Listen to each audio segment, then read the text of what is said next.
Noisette a les yeux en amande. Ils sont beaux à croquer. C'est à cause de ses origines. Elle est née sur le noisetier d'un palais népalais. Elle en est fière comme une praline. Noisette rêve d'y retourner. En attendant, sa vie n'est pas un conte de fées. Pas facile d'être une noisette loin de son noisetier d'origine. Elle confond la montagne avec la Bretagne, collation avec caleçon, les fleurs avec les pleurs. Pignon, lui, adore la montagne et les palais. Mais il n'est pas népalais, il n'habite pas dans un palais et il n'est pas laid non plus. Pignon s'appelle Pierre, Pierre Pignon, et il vient de Perpignan. Plus tard, il aura pignon sur rue. Ça veut dire qu'il aura une situation confortable et reconnue. C'est important d'avoir une bonne situation. Enfin ça, c'est l'opinion de Pignon. Et il aime bien avoir une opinion. Pignon.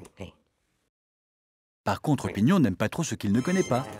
Même si c'est mignon. Ah ça, non. Aussi, quand Noisette passe devant chez lui, Pignon grince des dents. Il ne comprend pas ce qu'elle fait là. Il ne comprend pas son accent. Il ne comprend pas pourquoi elle pleure des fleurs tout le temps. Une nuit, Pignon fait un drôle de rêve. Un jardinier vient le voir, une graine à la main. « Tiens !» lui dit le jardinier. « Cette graine renferme un secret. Arrose-la et tu verras. » Alors Pignon arrose la graine qui libère son secret. Regarde, Noisette, dans le fond des yeux. Ils ont 1000 choses à te montrer. Hein, quoi? Noisette? Mais ça va pas ou quoi? Et pourtant, le lendemain matin, Pignon tombe nez à nez sur Noisette. C'est la première fois qu'il la voit de si près. Il n'avait jamais remarqué. Noisette a les yeux en amande. Ils sont beaux à croquer. Il y voit même des monts enneigés. Waouh! Qu'est-ce que c'est? C'est l'Himalaya, lui dit Noisette. C'est là que je suis née.